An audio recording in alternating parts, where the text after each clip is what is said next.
Assalamualaikum warahmatullahi wabarakatuh. Waalaikumsalam warahmatullahi wabarakatuh. Bismillahirrahmanirrahim. Alhamdulillahi rabbil alamin. Wassalatu wassalamu ala sayyidina Muhammadin al-fatih lima ughliqa wal khatimi lima sabaqa nasiril haqqi bil haqqi wal hadi ila siratal mustaqim wa ala alihi wa ashabihi ala qadri miqdaril azim, amma ba'du. Yang kami hormati para sesepuh, bini sepuh Indonesian Community of Greater Philadelphia yang datang belakangan maupun datang duluan, as-sabiqunal awwalun maupun as-sabiqunal akhirun yang datang di sini, para pengurus Masjid Al-Falah dan Pak Gustaf. Pak Gustaf ini staf dari KJRI, konselor Pak ya, yang tukang ngurusin Bapak Ibu sekalian kalau ada masalah. Moga-moga tidak ada masalah. Kemudian Pak Ayub, ini Pak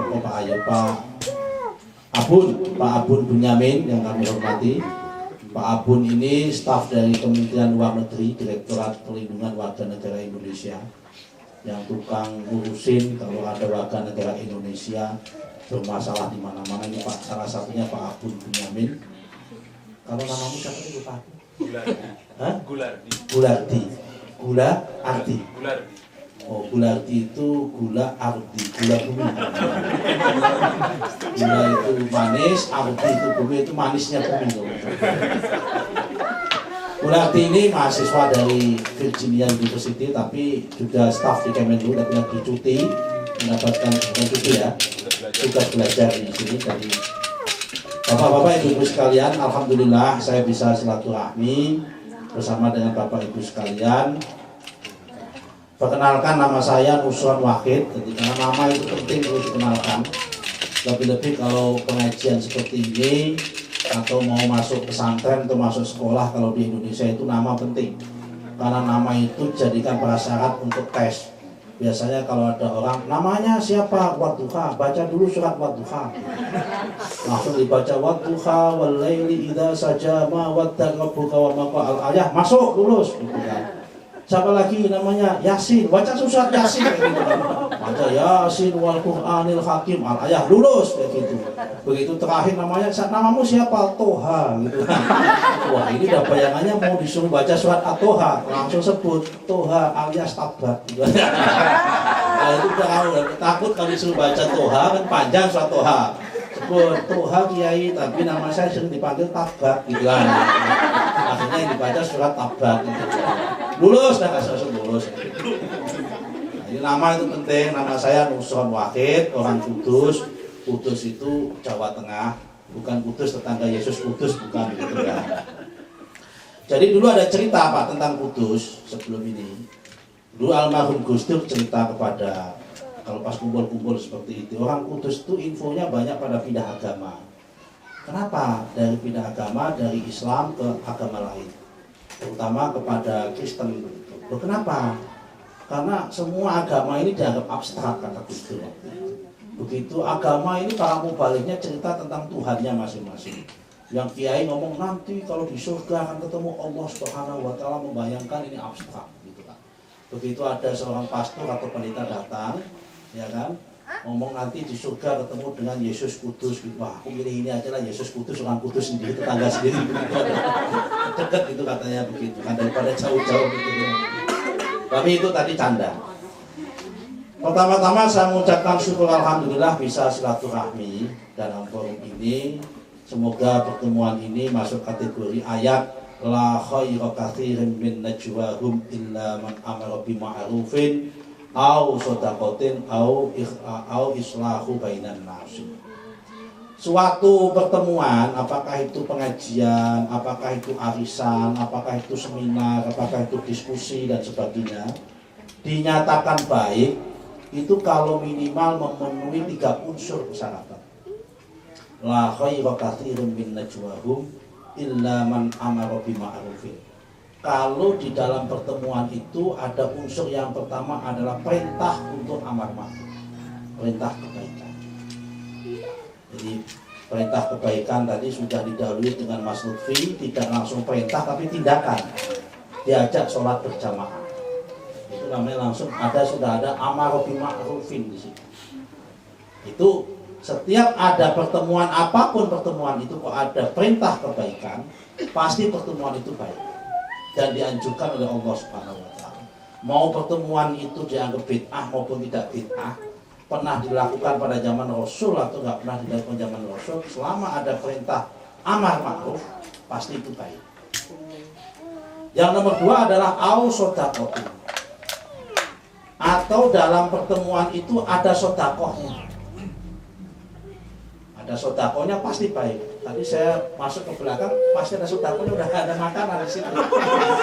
Nah, berarti pertemuannya ini baik karena ada sodakohnya, udah ada makanan, ada pecel, ada ikan di situ. Berarti ada unsur kebaikan. Atau yang ketiga, au islahu bainan nasi. Atau ada islahu bainan nas, mengislahkan atau mempertemukan di antara umat manusia yang belum pernah bertemu. Jadi kalau dalam pertemuan itu ada islahu bainan nas pasti baik. Karena itu ada halal, ada arisan keluarga, ada kumpul-kumpul ini, kumpulan RT, ada kumpulan RW, ada kumpulan dharma wanita, ada kumpulan apalagi di kampung itu, zaman kita di kampung kumpul-kumpul itu selalu baik. Karena selalu ada unsur amar ma'ruf, ada unsur sedekah, ada unsur islahu bainan nas. Nah, saya sedikit ingin menyinggung pentingnya islahu bainan nas. Kayak saya sekarang ini islahu bainan nas, saya datang ke sini ketemu dengan Lutfi. Ternyata tetangga sendiri. Dia dari desa Loram, kecamatan Jati. Saya dari desa Mejobo, sekitar 3 desa lah dari saya. Si Lutfi ini. Ternyata dulu adik kelas saya juga di pesantren kayak TPS ini. Nah, ternyata nyambung. Padahal saya nggak pernah ketemu Lutfi. Tapi Lutfi tahu nama saya paling-paling begitu. Paling banyak tahu. Nah ini kan berarti islahu bainan nas. Saya nggak pernah ketemu Pak Salup, apalagi Bu Hani White misal.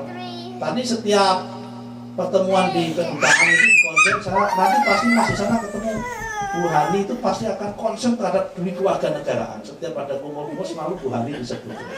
Ternyata ketemu orangnya di sini, ternyata baik juga orangnya. Nah ini berarti islahu bainan nas. Nah saya ingin cerita tentang pentingnya islahu bainan nas. Saking pentingnya islahu bainan nas.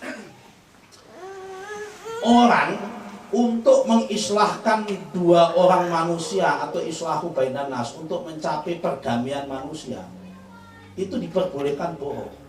Saking pentingnya islahu bainan nas. Bohong itu kan nggak boleh kan. Ada kaidah usul fikih mengatakan al-kidbu haramun. Yang namanya bohong itu haram. Nggak boleh namanya bohong. Tetapi kalau mata tandum manal maslahah alal mafsadah, kalau ditimbang-timbang bohongnya itu antara kepentingan maslahah kebaikannya dengan mafsadahnya, itu ternyata lebih banyak maslahahnya, zuwija bil kidbi, diperbolehkan untuk bohong. Saking pentingnya islahu bainan nas. Nah, tapi kaidah ini tidak boleh dipersalahgunakan oleh laki-laki untuk bohong ini, ya kan? Ini kaidah ini banyak disalahgunakan oleh laki-laki atas nama mengkelabui istrinya, biasanya untuk berbohong. Tidak boleh. Nah, karena supaya hadis ini kaidah ini tidak moral hazard untuk disalahgunakan, maka para ulama mendefinisikan dan membuat batasan-batasan bahwa bohong yang diperbolehkan ini hanya untuk 3 hal. Dan 3 hal ini semua demi islahu bainan nas, demi perdamaian. Yang pertama adalah untuk mendamaikan suami istri yang sedang berantem. itu diperbolehkan bohong demi islahu bainan nas. Contohnya apa? Yang namanya orang suami istri kan kadang-kadang baik kan pasti seleknya kan ada Pak. Jadi yang namanya suami istri. Contohnya Pak Sarip sama Bu Hani. Contohnya kita kasih contoh. Tiba-tiba Pak Bu Hani itu kan orangnya keras, marah sama Pak Sarip. Oh sering. Sering. Ya kan? Ya ini kan saya kan hanya menduga saja ini. Tapi kalau kebetulan ya alhamdulillah gitu ya. Nah, Bu Hani keras, karena saking kerasnya udah nggak tahan, Pak Sarip kemudian ngambek terbang ke mana, ke Los Angeles atau terbang ke Indonesia pulang, ngambek pulang. Nah kebetulan Sahal itu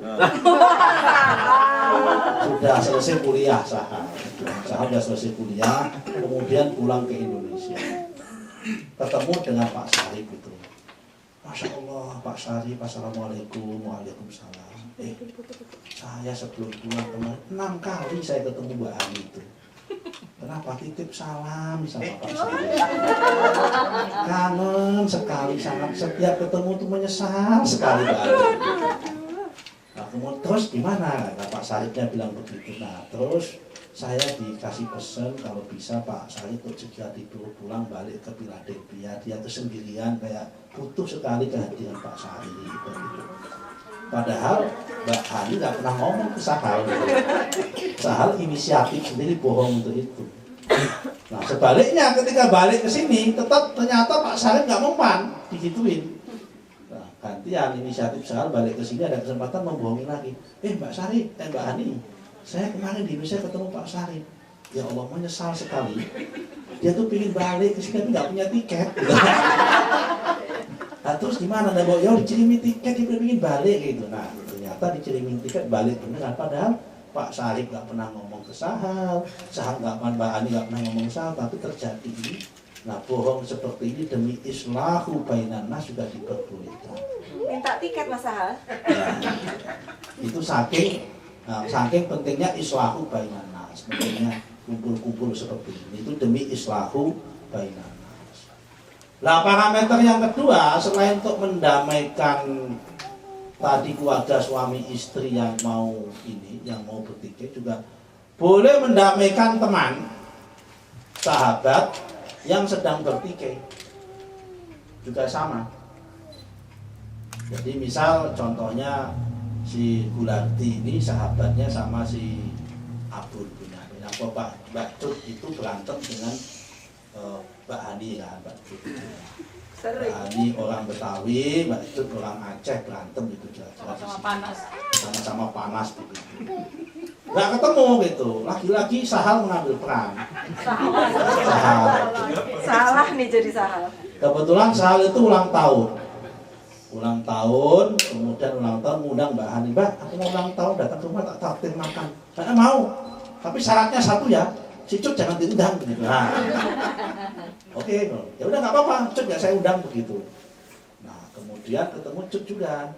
Mbak Cut, saya mau ulang tahun, besok saya traktir ya. Ke rumah begini, kita tuh makan di sini gitu. Boleh, tapi syaratnya Hani jangan diundang ya begitu. Karena lagi berantem. Padahal, oke nggak apa-apa. Padahal dalam pertemuan itu tidak ada orang lain yang diundang kecuali Cut sama Hani. Dalam pertemuan itu mau nggak mau akhirnya ketemu, didamaikan sama ini apa Isa ini. Kok cepet sekali Isanya? Cepat. Kita nunggu azan dulu ya.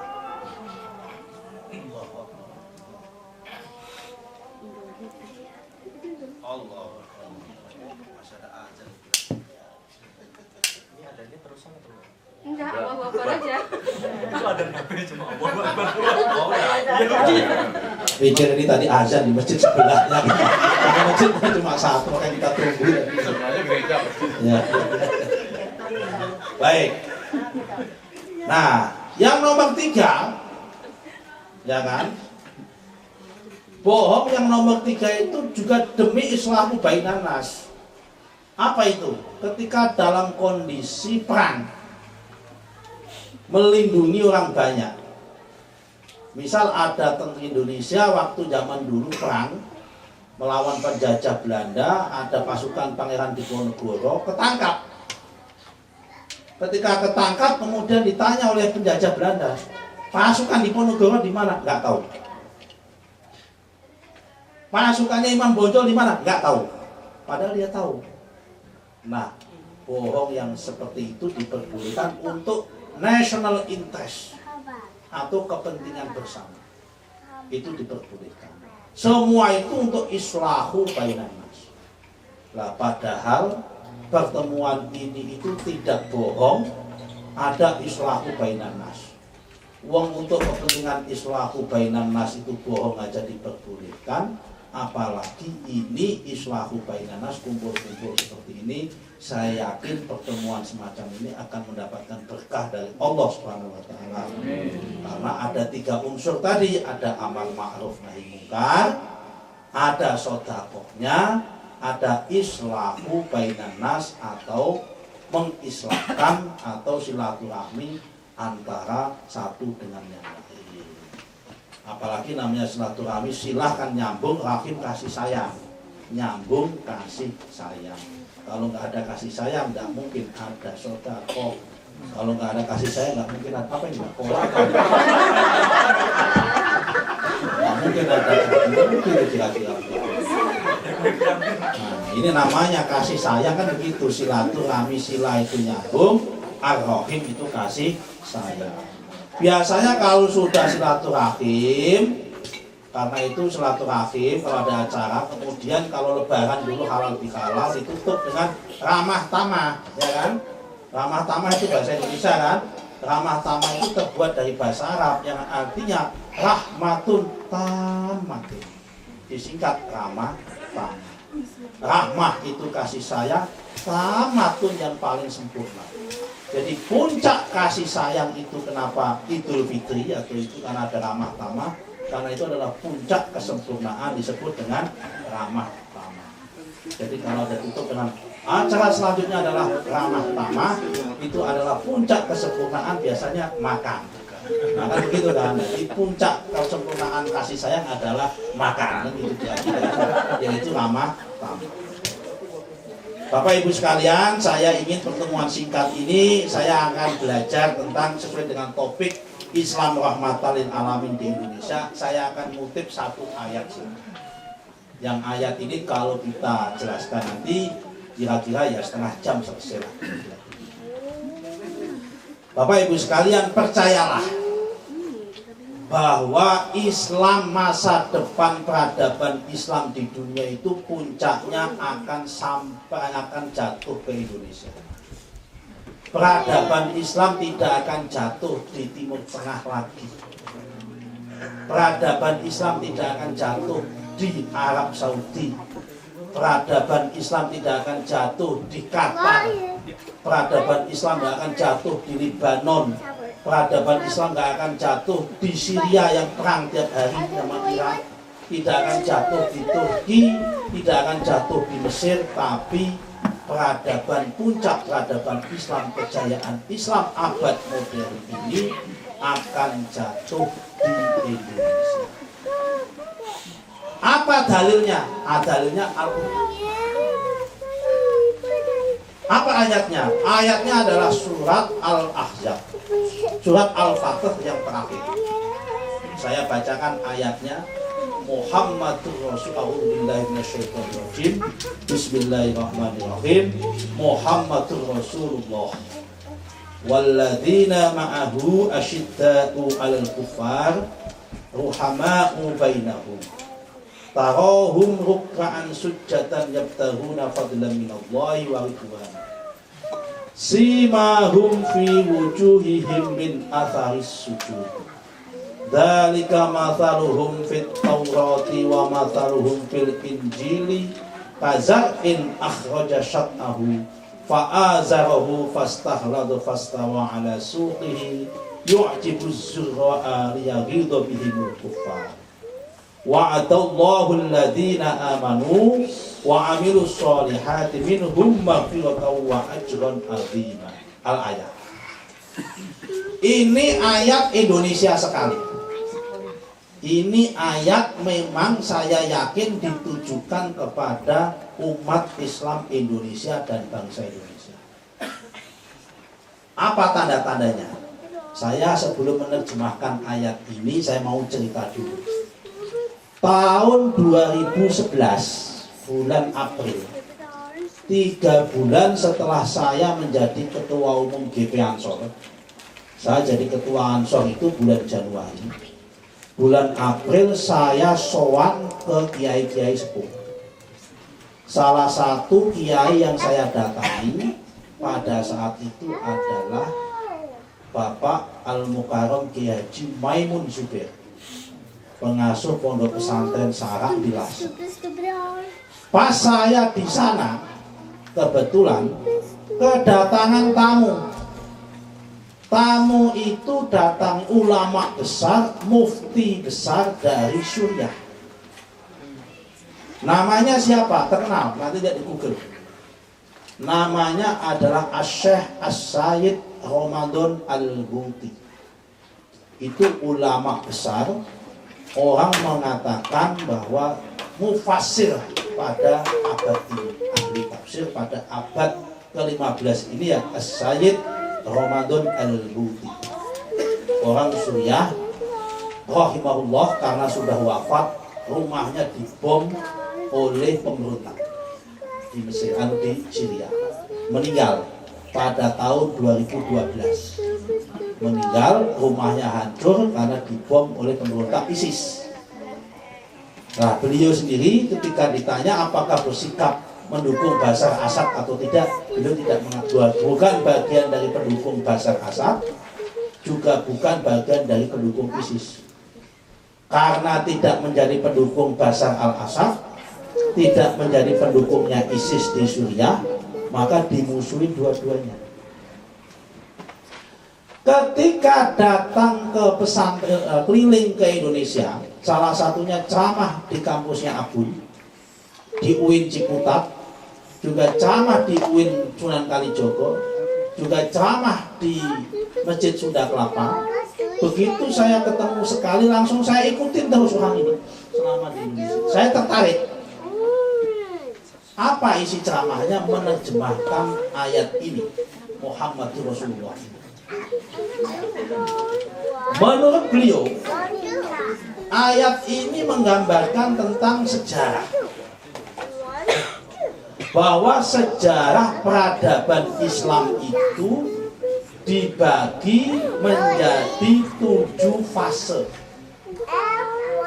Akan ada 7 tahap-tahap peradaban sejarah Islam. Dimulai yang pertama, fase pertama adalah Muhammadur Rasulullah, yaitu zaman Rasulullah. Muhammad Rasulullah, ini fase pertama.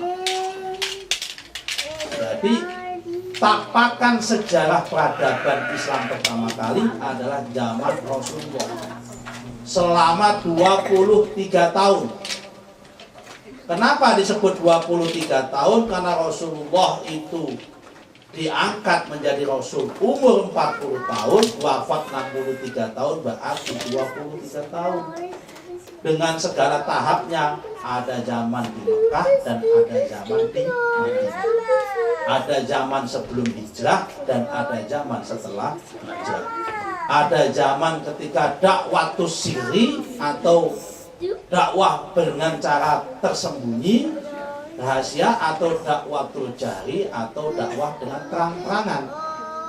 Ini bukan nikah, tapi ini dakwah ini. Nah, bukan nikah siri atau nikah terang-terangan, bukan. Ini jangan nanti salah ditafsirkan ini pengertian siri atau pengertian terang-terangan. Itu Pak Beni ya. Ini harus jelas Pak kalau soal bicara ini Pak. Karena depan ibu-ibu ini. Ini kalau ceramah kayak gini menyangkut konduite ini nanti kita diklaim ibu-ibu, bahaya nanti. Nah, ini 23 tahun dianggap dengan tahapan pertama. Lah tahapan kedua apa? Walladzina ma'ahu. Dan sahabat-sahabat atau mereka-mereka ma'ahu yang bersama Rasul.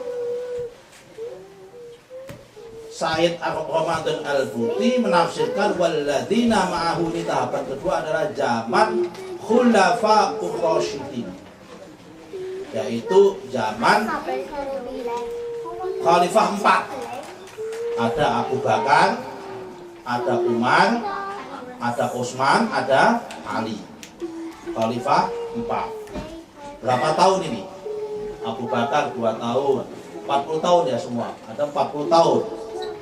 Ini walladzina ma'ahu. Ini adalah tahap kedua dari ayat ini, walladzina ma'ahu. Nah, tahap ketiga adalah asyidda'u 'alal kuffari. Kalau makna sesungguhnya adalah walladzina ma'ahu asyidda'u 'alal kuffari. Kalau makna letternya asyidda'u 'alal kuffari itu adalah yang suka memerangi orang-orang yang dianggap kafir atau tidak Islam. Kalau Said Ar-Ramadun Al-Buti menafsirkan wal asyidda'u 'alal kuffari ini adalah masa Bani Umayyah. Kenapa dianggap masa Bani Umayyah? Karena pada masa Bani Umayyah inilah hobinya Bani Umayyah itu ekspansi, penaklukan, menaklukkan Andalusia, menaklukkan Afrika Utara, menaklukkan Spanyol, menaklukkan Prancis, menaklukkan ini pada masa Musa An-Nusair dengan panglima perangnya yaitu namanya Tariq bin Ziyad, orang Barbar. Kemudian dilanjutkan penaklukannya dengan Abdurrahman Ad-Dakhil. Ketika menaklukkan di Andalusia itu salah satu kota, saya baca bukunya dalam sejarahnya, sejarah Andalusia. Jadi dalam bahasa Arabnya itu, bahasa Indonesia itu dari puncak Andalusia sampai ke turunnya Andalusia. Itu Dr. Rogib, siapa namanya yang di bukunya waktu di pesawat saya baca kemarin itu. Itu ada satu kota namanya Katilas yang ditaklukkan oleh Abdurrahman Ad-Dakhil. Abdurrahman Ad-Dakhil itu nama aslinya Gus Dur, Abdurrahman Ad-Dakhil. Jadi Gus Dur itu lahir dengan nama Abdurrahman Ad-Dakhil. Nah, itu mungkin jangan-jangan bapaknya itu adalah mu'allaq atau berharap seperti Abdurrahman Ad-Dakhil ini gitu. Karena kalau di dalam Islam, orang Islam itu nama itu seperti doa. Al-ismu mu'allaqun bil makna. Nama itu diharapkan supaya itu seperti makna doa yang dikandung di situ. Karena itu orang Jawa tidak pernah ngasih nama Gusek, itu nggak pernah ada. Karena nanti jangan sampai namanya Gusek, itu kan Gusek begitu. Lagi itu nama biasanya begitu. Atau orang Jawa tidak ada ngasih nama Muhammad Syarikin, itu nggak ada. Karena Syarik itu adalah pencuri, Muhammad Syarikin nggak pernah ada. Jadi namanya masih bagus-bagus itu. Wisanggeni, Anjani, Kirana, Abimanyu, Anggito atau apa, itu nama-nama yang bagus-bagus. Dewa Broto atau apa gitu. Nggak pernah ada nama misal Muhammad Kurowo, itu nggak pernah ada. Karena identik dengan kejelekan. Karena orang Jawa menggunakan Islam menggunakan al-ismu mu'allaqun bil makna. Islam tidak mengenal kayak Shakespeare, what is the name, itu nggak kenal. Apa arti sebuah nama? Di kita itu nama penting gitu kan. Muhammad Syarif itu yang mulia gitu kan. Muhammad itu nama aslinya siapa? Ummu Hani. Ummu Hani. Oh, Ummu Hani kan Ummu itu ibu, Hani itu sayang, ibunya yang sayang itu kan ya. Selalu begitu. Ini itu. Saya sampai mana tadi? Sampai kota Katilas. Nah, Katilas. Kota Katilas itu kemudian karena begitu kota itu subur, penuh keberkahan dan sebagainya, oleh Abdurrahman Ad-Dakhil diubah namanya menjadi Barokalana. Karena kota itu membawa keberkahan kita. Orang sekarang Barokalana berubah menjadi Barcelona. Jadi Barcelona itu dulunya Barokalana. Namanya berubah menjadi Barcelona. Ini asli, ini bukan ngarang ini. Ini bukan otak katik gatuk, bukan ini beneran ini. Ini jangan sampai diterjemahkan otak katik gatuk, ini beneran. Kalau nggak baca buku, cuma saya bukunya nggak saya bawa tadi. Saya baca terjemahannya itu ada versi ada versi Arab, ada versi Indonesia. Jadi itu. Oh, judulnya itu ini. Kalau Arabnya itu Andalusia minan nahar ila sukut. Judulnya itu. Itu judulnya, saya ini tadi sudah baca teks aslinya itu. Tapi saya nggak baca teks aslinya, saya baca terjemahannya. Nah, ini adalah asyidda'u alal kufar. Hobinya menaklukkan, ekspansi. Yang dianggap tidak Islam ditaklukkan. Nah, ini nanti akan menjadi perbincangan kita tentang strategi dakwah. Kalau dakwahnya di sini, hobinya adalah dengan politik penaklukan, terus ditaklukkan. Tapi kalau kemudian pada masa kemudian direvisi 3 abad kemudian yang ke timur, itu tidak dengan penaklukan tapi dengan kebudayaan yang sampai di Indonesia ini. Yang penaklukan ini hanya bertahan 3 abad, 300 tahun. Jadi kejayaan Islam di Andalusia itu hanya bertahan 3 tahun. 3 abad. Karena apa? Karena tidak dengan kebudayaan tapi dengan politik, imporium. Setelah itu kalah ditaklukkan, hari ini kita saksikan di Andalusia itu pusat-pusat peradaban Islam kemudian hilang terluka. Padahal yang namanya di Andalusia itu dulu ada seorang ahli tafsir namanya Imam Qurtubi. Imam Qurtubi itu, Imam Cordoba itu Qurtubi. Imam Qurtubi itu menulis tafsir yang disebut dengan At-Tib wa Tibyan. Itu adalah bapak ilmu kedokteran yang pertama kali. Itu gurunya Ibnu Sina. Itu kitab At-Tib wa Tibyan itulah yang sampai hari ini menjadi babunya ilmu medicine. Yang pertama kali tentang bicara tentang penisilin. Itu adalah At-Tib wa Tibyan. Ramu-ramuan itu. Nah, itu hilang semua. Padahal pada masa itu juga ada namanya Imam Qurtubi. Nah, ini fase ke-3. Fase ke-4 itu ruhama'u bainahum. Ini fase ke-4.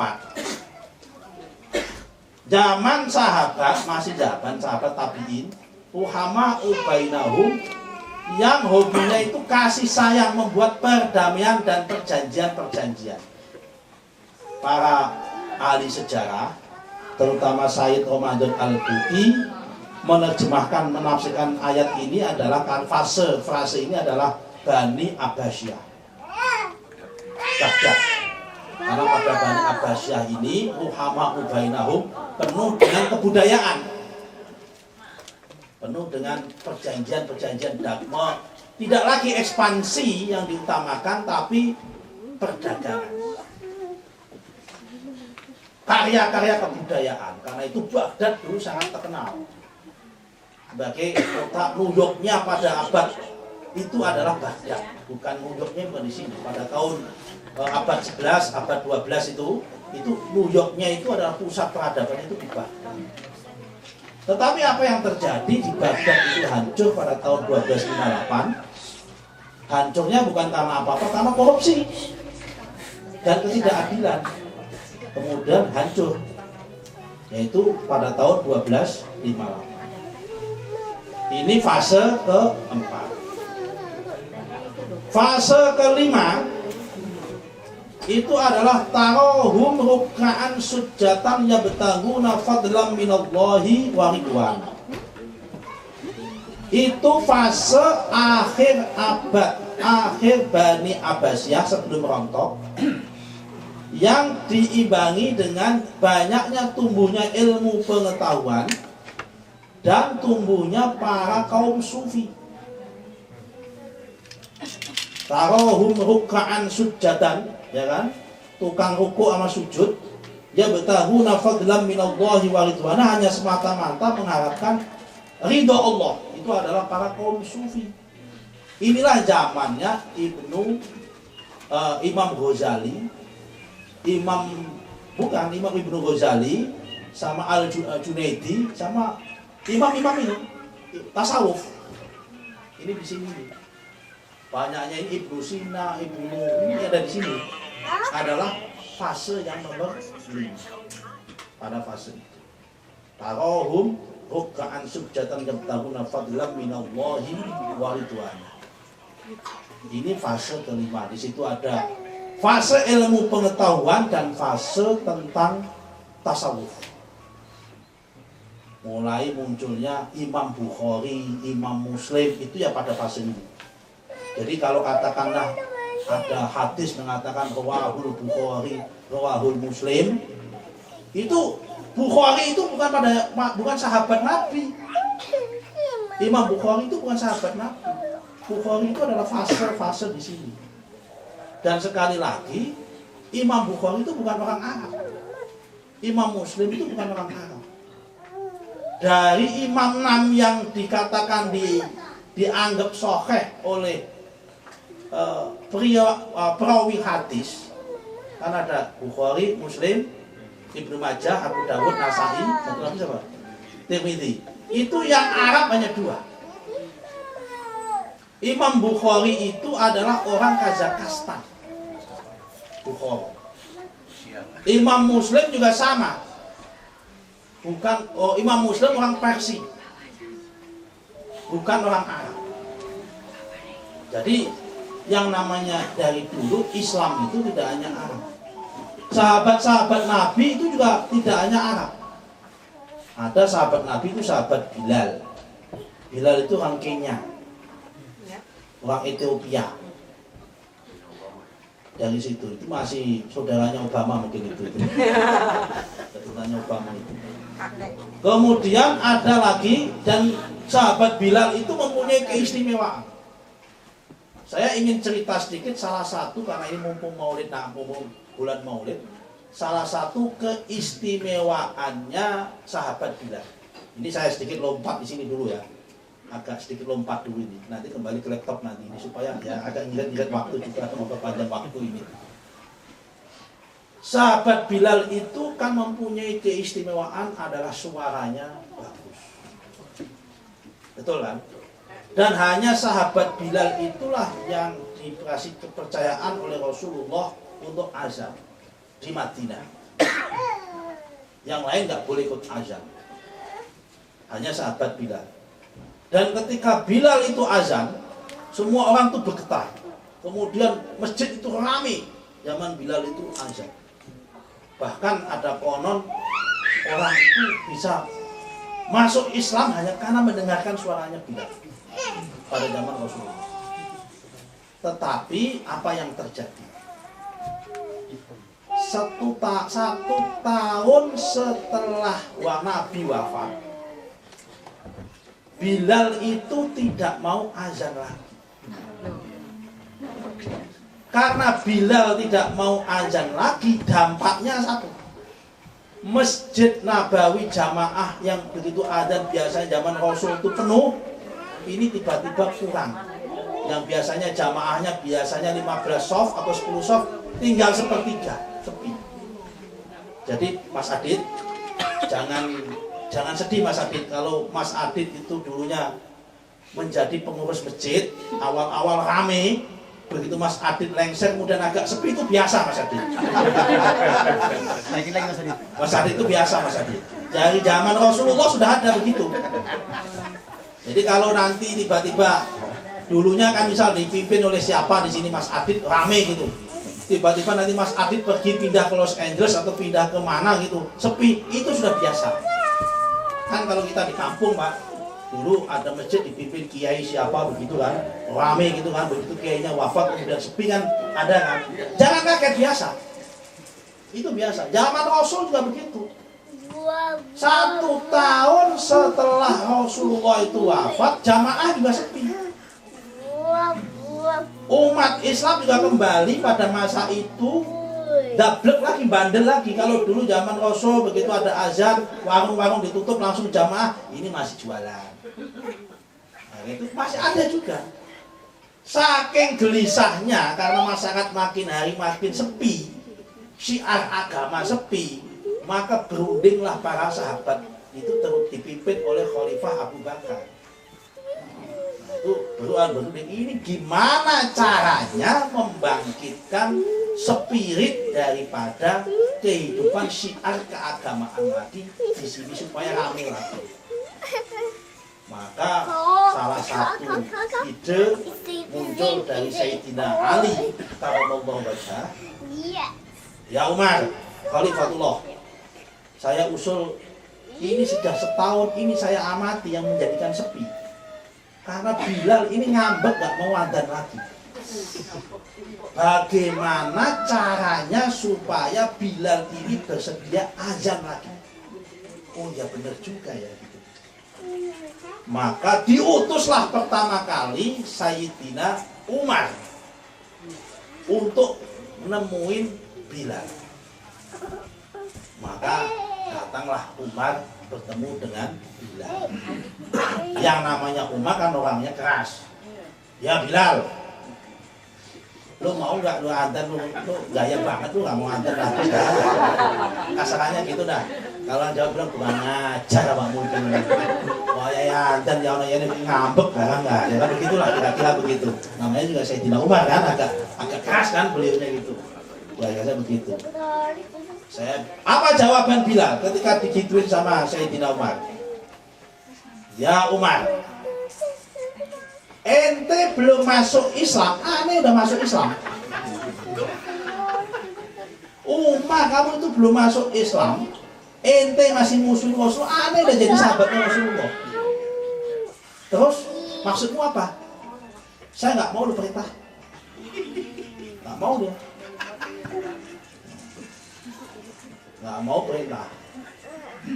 Kenapa? Udah pokoknya ada deh. Nah, jawaban Bilal ini disampaikan oleh Umar kepada majelis tadi. Nyampelah ke telinganya Abu Bakar. Telinganya Abu Bakar, maka didatangilah Abu Bakar langsung. Agak halus, namanya Abu Bakar kan sepuh kan, dibawa begitu.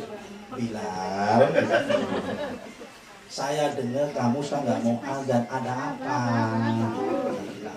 Namanya kan Abu Bakar kan sepuh itu kan, wibawa gitu suaranya gitu. Terus dijawab oleh Bilal, ya Khalifatullah Abu Bakar, saya bukannya nggak mau azan, tapi kalau saya azan, maka saya harus datang ke masjid. Kalau saya datang ke masjid, saya harus melewati makamnya Rasulullah. Kalau saya melewati makamnya Rasulullah, saya ingat Rasulullah dan saya nangis, saya nggak bisa azan. Setiap saya datang ke sana, saya nangis, saya ingat Rasulullah nggak bisa azan. Suara saya nggak keluar. Oh itu rupanya, iya Rasulullah. Yes. Tahu jawabannya. Disampaikan dalam forum lagi. Dengar lagi Sayyidina Umar. Didatang lagi sama Umar. Lu nggak ada lu lah bilang. Semua orang yang lain udah lewat aja makamnya Kanjeng Nabi, nggak ada yang nangis kayak lu gitu loh. Lu nggak ada lu gitu. Digituin sama Sayyidina Umar. Nah, dibalas sama dia bilang, ya Umar, Abu Bakar saja yang Khalifatullah. Khalifah itu merintah saya tidak bersedia. Apalagi kamu. Terakhir. Singkat cerita deadlock ini. Deadlock. Delala. Di tengah-tengah deadlock itu datanglah dua anak kecil, yang satu usia 5 tahun, satu usia 6 tahun. Menangis merengek-merengek. Nangis ke pelukannya Bilal. Apa tangisannya? Ya Bilal, aku rindu suara azanmu Bilal. Saya minta kamu adzan lagi Bilal. Nah, langsung seketika Bilal nangis, keluar air mata, lari ke masjid, langsung azan. Azan.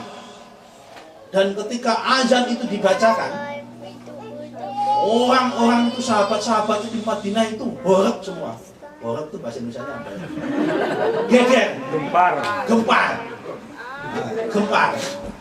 Begitu gempar itu kemudian bertanya seakan-akan sambil berteriak, Rasul hidup lagi, Rasulullah hidup lagi, Rasulullah hidup lagi, Rasulullah hidup lagi, Rasulullah hidup lagi gitu. Sambil berteriak seakan-akan spirit Nabi itu hadir lagi, hanya mendengarkan suaranya Bilal. Maka seketika orang nangis semua, datang ke masjid semua. Konon cerita dalam sejarah, itu tangisan terbesar kedua di kota Madinah setelah Nabi. Tahukah dua anak kecil itu yang membangkitkan spiritnya Bilal itu? Beliau adalah Al-Hasan wal Husain ibnu Ali ibnu Fatimah bin Rasulullah Sallallahu Alaihi Wasallam, cucunya baginda Rasulullah Muhammad Sallallahu Alaihi Wasallam. Ketika ditanya oleh Sayyidina Abu Bakar, Bilal, kamu saya datangi gak mau adzan, didatangi Umar gak mau adzan, didatangi Utsman diiming-imingin duit gak mau adzan. Ini apa yang membuat kamu ditangisi Sayyidina Hasan, Sayyidina Husain, kok kamu mau adzan?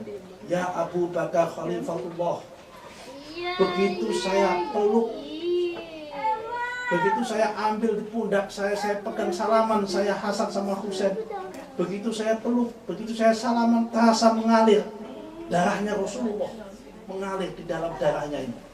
Begitu saya peluk, saya seakan mencium baunya Rasulullah, itu ada dalam Hasan dan Husain. Karena itu saya tidak mungkin bisa menahan kuasa perintah dari Sayyidina Hasan dan Husain yang itu adalah cucu Rasulullah Sallallahu Alaihi Wasallam. Nah ini sahabat Bilal, sahabatnya itu macam-macam Rasulullah. Jadi Islam itu gak hanya anak. Kembali di situ. Ada lagi sahabatnya Rasul namanya Salman Al-Farisi.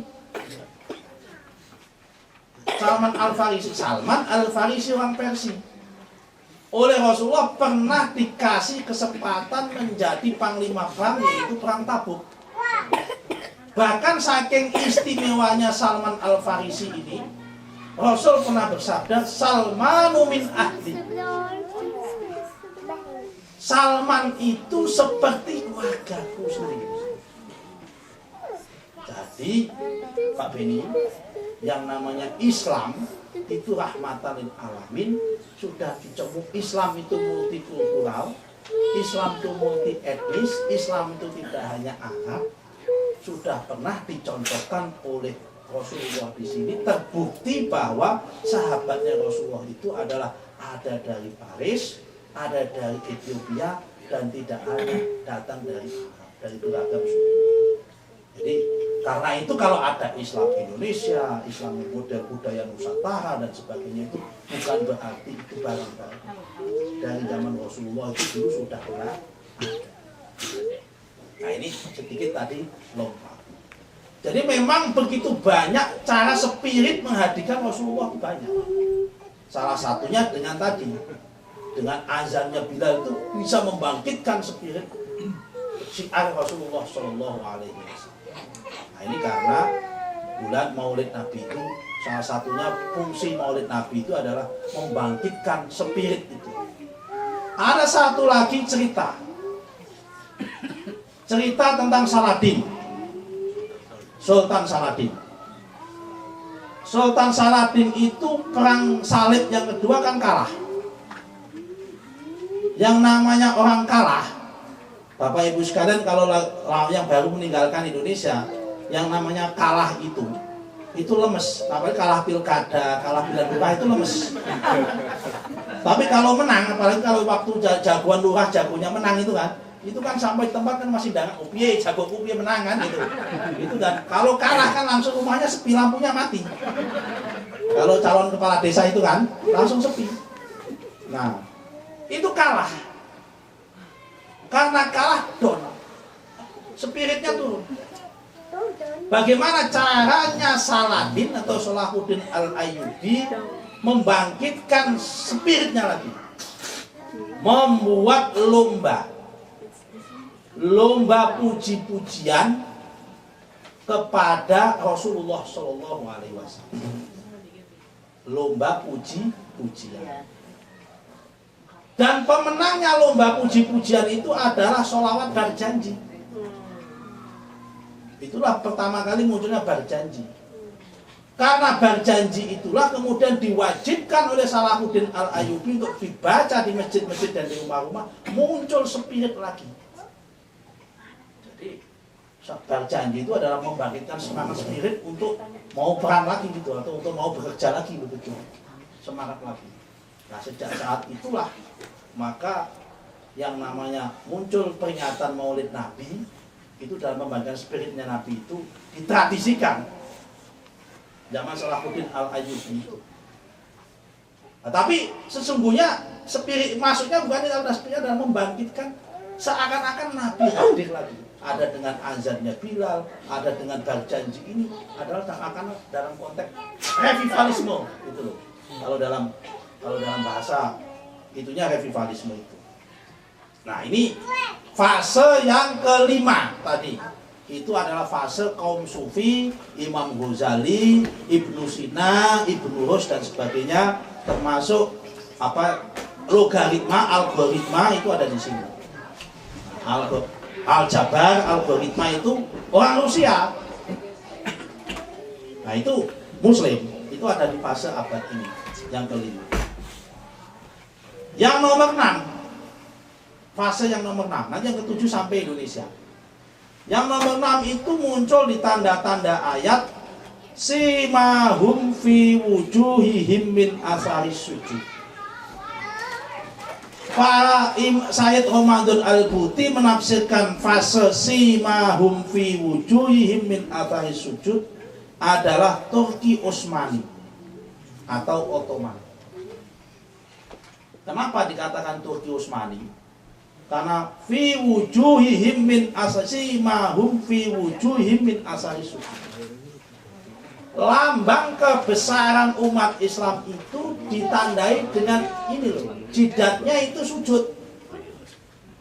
Simahum fi wujuhihim min asaris sujud.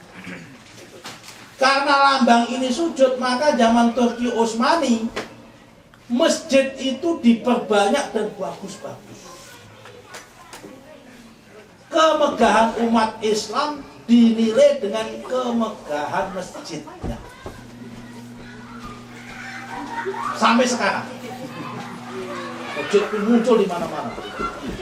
Terus kesalehan seseorang itu dinilai dengan kesalehan spiritual, yaitu sujud tadi. Kalau di sininya sudah ada jidat 2 itu sampai kenceng itu kan, itu dianggap soleh itu sudah. Yang di sini 2 itu sima, ini adalah simahum fi wujuhihim min asaris sujud. Kemegahan itu dari asarnya sujud ini. Ini ditafsirkan oleh Sayyid Ramadan Al-Buti adalah fase Turki Utsmani. Nah, Turki Utsmani sudah bubar, rontok pada tahun 1924. Rontoknya. Kemudian pecahlah Jazirah Arab menjadi beragam negara ini. Ada Saudi Arabia, ada Qatar, ada Kuwait, ada UAE, ada Syria, ada Irak dan sebagainya. Dulu satu negara, termasuk Mesir, termasuk Turki itu dulu satu negara. Maroko dan sebagainya dulu satu negara, namanya Turki Utsmani atau Ottoman. Sekarang pecah nggak karuan. Nah, bagaimana kebangkitan Islam itu? Kebangkitan Islam tidak datang dari Suriah sama Irak lewat ISIS, enggak. Kebangkitan Islam datang dari Indonesia. Di mana ayatnya Indonesia itu? Ini dari fase ini. Dzalika mathaluhum fit Taurati wa mathaluhum fil Injili kazar'in akhraja syat'ahu fa'azarahu fastaghlada fastawa ala suqihi yu'jibu az-zurra'a liyaghidha bihimul kuffar. Dzalika mathaluhum fit Taurati, di situ terdapat tamsil-tamsil Taurat di daerah itu. Apa tamsil-tamsil Taurat itu? Adalah prinsip-prinsip demokrasi, prinsip-prinsip sekuler. Dzalika mathaluhum fit Taurat wa mathaluhum fil Injili, di situ juga tamsil-tamsil tentang Injil. Banyaknya orang Nasrani. Suatu daerah dengan prinsip demokrasi, di situ tidak hanya orang Islam tapi juga ada orang Nasrani hidup rukun, ya kan? Kemudian dikunci kazar in akhraja syat'ahu fa'azarahu. di daerah tersebut adalah penghasil biji-bijian. Saya mau tanya, negara dengan prinsip demokrasi, tamsil injil apa tadi? Fil Taurat, wa matalhum fil Injil, dan di situ ada tamsil-tamsil tentang Injil, tetapi di situ juga daerahnya penghasil biji-bijian, padi, sawit, jagung, apalagi kopi, kedelai dan sebagainya. Itu kalau tidak Indonesia mana? Tidak ada negara Islam di dunia ini hari ini yang hidupnya demokrasi, kemudian banyak orang Nasrani dan bisa toleran, tetapi juga penghasil biji-bijian. Indonesia. Sayyid Ramadan Al-Buti Al-Maghfur Al-Maghfurlah rahimahullah meramalkan dan menafsirkan berdasarkan ayat ini bahwa pusat kutub peradaban Islam di dunia ini akan jatuh di tangan orang Indonesia dan bangsa Indonesia. Dan sejarah ini sudah pernah terbukti. Terbuktinya kenapa? Pada abad awal 20, pengajar-pengajar di Haromen itu Makkahul Mukarramah dan Madinatul Munawwarah, dan akhir abad 19, imam-imam besarnya itu, buku-buku kitab-kitab yang ditulis yang dipelajari adalah semua dari orang Indonesia. Kita mengenal yang disebut dengan Imam Nawawi Al-Bantani, orang Banten, Syekh Yasin Al-Padani, Syekh Arsyad Al-Banjari, Syekh Mahfud At-Termasi. Kemudian siapa lagi yang penulis kitab itu, Pak Sahal, yang Kediri itu? Kitabnya namanya itu Sirajul Ibad. Sirajul Ibad, Syekh Ihsan Japes Kediri. Itu adalah imam-imam yang mengajarkan, ulama-ulama mengajarkan kitab-kitab dan pelajaran agama di Makkah dan Madinah pada akhir abad 19 dan awal abad 20 dan berhenti pada tahun 1940-an. Bahkan kalau kita umroh atau haji sampai sekarang ini, yang namanya Hamengkubuwono ke-6 ternyata itu sudah punya pemikiran jauh lebih maju. Yang sekarang dibuat mall itu ada namanya Wakaf Mataram. Jadi Hamengkubuwono ke-6 dulu itu sudah membeli tanah, dibuat asrama, gunakan untuk tempat haji, penginapan hajinya orang-orang Mataram pada masa itu. Yang kemudian pada tahun 1940-an direstrukturisasi aset tersebut, dikirimin surat, tidak dibalas oleh ini, minta ada perwakilan manajemen di sana dari Mataram, tidak dibalas. Dan kemudian tanah itu diambil alih oleh pemerintah Arab Saudi, dibuat namanya Wakaf Mataram. Jadi saya tambah yakin dengan adanya data-data ini, tambah ayat ini, bahwa umat Islam, peradaban Islam akan tumbuh dari Indonesia.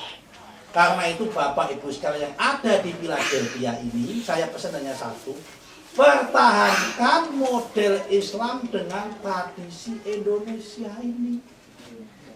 Gak usah takut, ditakut-takutin orang Arab.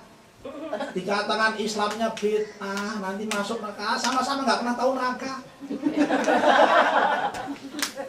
Kalau ada pertanyaan ditanya tentang itu, udah prinsipnya ya dua tadi saya katakan. Satu ayat tadi, la khairu kasirin tadi, min najwahum tadi, illa man amara bima'rufin tadi. Sama satu hadis. Apa hadisnya? Mau dengan kayak gitu, ada hadis mengatakan hadisnya mengatakan yaitu ma indan nasi khairun indallahi khairun.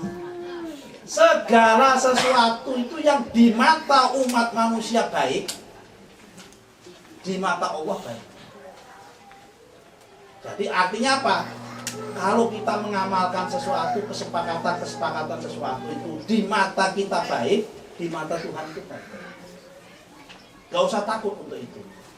Jadi sekali lagi, Sayyid Ramadan Al-Buti sebelum wafat, 1 tahun sebelum wafat, keliling ke Indonesia, meyakinkan kepada orang Indonesia. Ini belum perang. Saya yakin ini, Sayyid Ramadan Al-Buti ini waliullah, wali ini, sudah mempunyai perasaan mungkin. Dia sebelum wafat, sebelum punya perasaan, negaranya konflik, belum konflik, kemudian dia keliling ke Indonesia, bahwa untuk peradaban ilmu pengetahuan dan peradaban kebesaran Islam haruslah akan jatuh ke orang Indonesia, akan ada di. Dari mana? Mengutip ayat ini tadi. Apa yang saya sampaikan tadi ini tidak saya tambah, tidak saya kurang, persis seperti yang disampaikan oleh Sayyid Ramadan Al-Buti seperti ini. Bukan saya ini. Jadi saya sampaikan ini tafsirnya Sayyid Ramadan Al-Buti. Sekarang sudah wafat, diganti ada mufti. Nah di sana alim juga namanya Abdul Sayyid Wahbah Zuhaim juga. Di Syria juga, tapi situasinya lagi tidak bagus di sana. Maka mereka berharap dari Indonesia ini akan tumbuh peradaban dan harapan Islam itu dari sini. Dan Bapak Ibu sekalian yang ada di Amerika ini diharapkan jadi model bagaimana Muslim yang bisa diterima oleh semua kalangan, Islam yang tidak menyusahkan orang lain, tapi Islam yang justru melindungi dan merahmati daripada orang lain sesuai dengan prinsip-prinsip yang selama ini kita yakini. Hadanallahu wa iyyakum. Demikian yang bisa kami sampaikan. Ma asabaka min hasanatin hadza fa min Allah wa ma asabaka min sayyi'atin hadza fa min nafsik. Kalau ada kesalahan dan kebenaran itu semata-mata datang dari Allah, dan kalau ada kesalahan itu semata-mata datang dari kami pribadi. Demikian, terima kasih. Ini kalau salamnya itu di sini Pak Beni. Tak kenalkan. Kalau orang NU itu salamnya wallahu muwaffiq ila aqwamit thoriq. Artinya itu kalau orang PKB dulu artinya meskipun konflik tapi tetap menarik. Nah, kalau salamnya orang PDIP itu wabillahi taufik wal hidayah. Barang siapa dekat Pak Taufik bakal banyak hadiah gitu. Taufik emas itu. Nah, kan dapat jam tangan, dapat apa kalau Taufik dulu ada dapat jas itu kan. Sekian, terima kasih. Assalamualaikum warahmatullahi wabarakatuh.